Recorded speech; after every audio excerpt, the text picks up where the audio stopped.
Hello everyone, I hope you all are doing well and I wish you all the best. आपकी stock market की journey अच्छी जाए, आप अच्छे पैसे कमा पाओ guys. And thank you so much for watching my YouTube channel videos. So अभी आने वाला एक नया IPO standard glass lining limited का, तो चलिए आईपीओ डिटेल्स देख लेते हैं। आईपीओ डेट 6 जनवरी 2025 से लेकर 8 जनवरी 2025 तक है। फेस वैल्यू 10 रुपये पर शेयर। प्राइस बैंड 133 रुपये से लेकर 140 रुपये पर शेयर है। लॉट साइज 107 शेयर्स का है। टोटल इश्यू साइज 2,92,89,367 शेयर से करीब 410 करोड़ 5 लाख रुपए कंपनी कलेक्ट करने वाली है इस टोटल इश्यू साइज से, जिसमें से 1,50,00,000 शेयर्स जो है वो फ्रेश इश्यूज के माध्यम से आएंगे और उससे कंपनी 210 करोड़ रुपए कलेक्ट करेगी। और रिमेनिंग जो है 1,42,89,367 शेयर्स वो ऑफर फॉर सेल के जरिए आएंगे और उससे कंपनी 200 करोड़ 5 लाख रुपए कलेक्ट करने वाली है।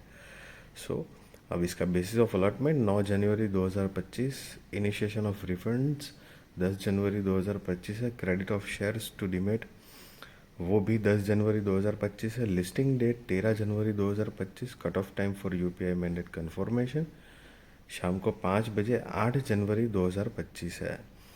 Issue type book built issue IPO है। लिस्टिंग एनएसई बीएसई पे होगी, सो मेन बोर्ड आईपीओ है। शेयर होल्डिंग प्री इशू 18,44,91,662 है। शेयर होल्डिंग पोस्ट इशू 19,94,91,662 है। सो ये जो शेयर होल्डिंग पोस्ट इशू का जो फिगर है उसमें से शेयर होल्डिंग प्री इशू का फिगर अगर माइनस करोगे तो आपको फ्रेश इश्यूज़ के नंबर ऑफ शेयर्स जो है वो मिल जाएंगे।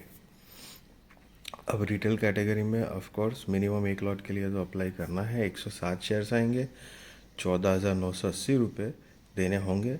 मैक्सिमम 13 लॉट के लिए आप अप्लाई कर सकते हो। 1,391 शेयर्स आएंगे, 1,94,740 रुपये आपको देने पड़ेंगे।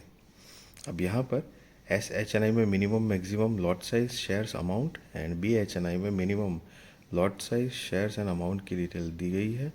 सो गाइज एच एन आई का मतलब हाई नेटवर्थ इंडिविजुअल या इंस्टीट्यूशंस आप काउंट कर सकते हो। एस एन बी जो है वो स्मॉल एंड बिग के हिसाब से अलग अलग कैटेगरी बनाई गई है guys. And Q I B shares offer not more than 50% of the net issue है। Retail shares offered not less than 35% of the net issue। NII HNI shares offer not more than 15% of the net issue है। यहाँ पर anchor investors भी involve है, लेकिन उससे पहले promoters देख लेते हैं।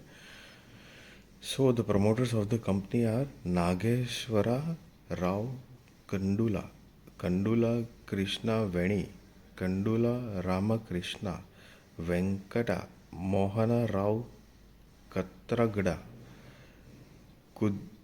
कुदरवल्ली Punna Rao and MS-S2 engineering services, ये सारे प्रमोटर्स हैं और इनकी शेयर होल्डिंग प्री इशू 72.49% है। सो अब एंकर इन्वेस्टर्स की बात करें तो उनकी बीड डेट 3 जनवरी 2025 की है। शेयर्स जो ऑफर करे गए हैं 87,86,809। Size in portion 123 crore 2 lakh. Anchor lock in period end date for 50% shares 30 days 8 February 2025। Anchor lock in period end date for remaining shares 90 days 9 April 2025 है। सो बेसिकली ये जो अलग अलग डेट हैं वो कंपनी के साथ एंकर इन्वेस्टर्स की डील्स होती है कुछ, मतलब शर्त कि भाई लिस्टिंग के बाद 30 दिन तक आप एक भी शेयर बेच नहीं सकते हो। उसके बाद चाहो तो 50% का हिस्सा बेच सकते हो और बचा हुआ 50% जो है वो 90 दिन के बाद ही बेच सकते हो लिस्टिंग के। सो उसकी अलग अलग डेट दी गई है क्योंकि वो बड़ा माल उठाते हैं। एक जब भी एंकर इन्वेस्टर्स इन्वॉल्व होते हैं तो एक पॉजिटिव माना जाता है। ग्रे मार्केट प्रीमियम बढ़ने के चांसेस होते हैं भाई, लेकिन ज़रूरी नहीं है कि मतलब बड़े ही, हाँ, लेकिन एक एड ऑन पॉइंट ज़रूर कहलाया जाता है क्योंकि बड़ा माल उठाते हैं। सो एक तरह से like trust, more trust built up हो रहा है ऐसा कह सकते हैं। But see according to me guys, एक ही मतलब सिंगल एजेंडा पॉइंट पे कभी भी डिसीजंस नहीं लेने चाहिए। मैं अपना एक पॉइंट ऑफ व्यू बता रहा हूँ। मतलब ये स्टॉक हो या आईपीओ हो, ये जो एंकर इन्वेस्टर्स या कोई बड़ा इंस्टीट्यूशन बड़ा इन्वेस्टर्स अगर इन्वॉल्व है सो उनकी मतलब स्ट्रेटजीज, रिसर्च टीम, उनकी मतलब कितना पैसा डाल रहे हैं, कितना पैसा प्रॉफिट बुक करके निकलेंगे, कब निकलेंगे, कितनी लॉस खाने की कैपेसिटी, और बहुत सारे अलग अलग और चीज़ है जिसमें फ़र्क होता है guys.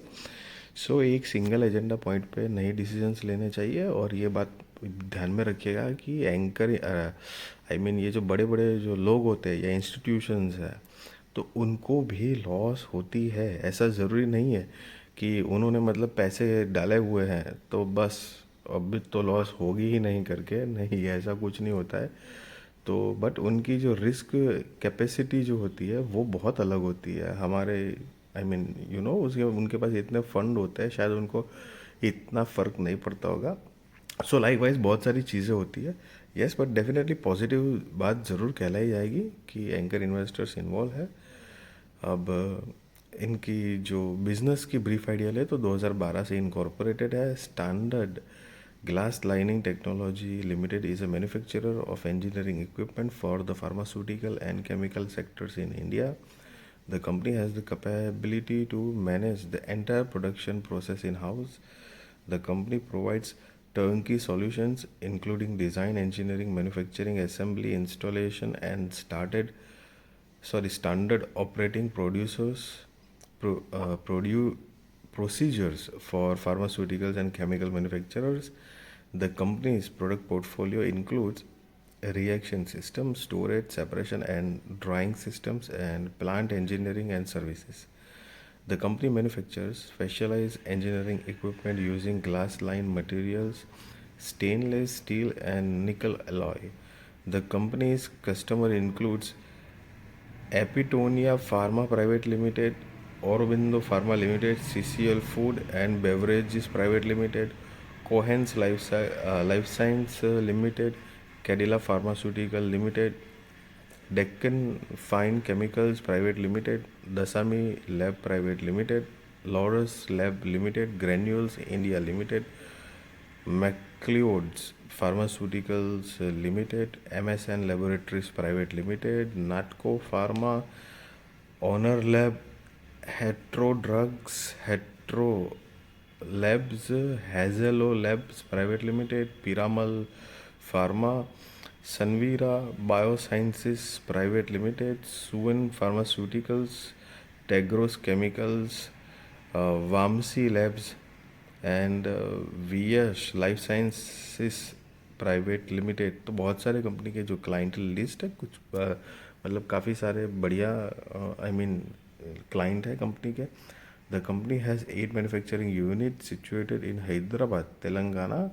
The company sales office are situated in Vadodara, Gujarat, Ankleshwar, Gujarat, Mumbai, Maharashtra, and Visakhapatnam, Andhra Pradesh, and sales team members are in Jhagadia, Chennai, New Delhi, Bengaluru, Karnataka, Vijayawada, Andhra Pradesh, with pan India reach. As of September 30, 2024, the company had 460 full-time employees and 731 contract laborers. And साथ में कुछ company की competitive strength दी गई है। सो मोटा मोटी अब अगर कंपनी के फाइनेंशियल्स की मेन डिटेल देखें तो यहाँ पर गाइस 31 मार्च 2022, 23, 24 एंड 30 सितंबर 2024 के फाइनेंशियल्स दिए गए हैं गाइस ये सारे फिगर करोड़ में है। और ये जो रिसेंट वाला जो है सितंबर 2024 का, वो हम नहीं काउंट करेंगे क्योंकि वो फुल ईयर का नहीं है। तो ईयर ऑन ईयर बेसिस पे देखते हैं कंपनी ने क्या प्रोग्रेस किया हुआ है। सो देखो असेट ग्रोइंग मोड में है, मतलब ईयर ऑन ईयर, मतलब मार्च 2022, 23, 24 का हम ये 2-3 साल का फाइनेंशियल्स देखते हैं।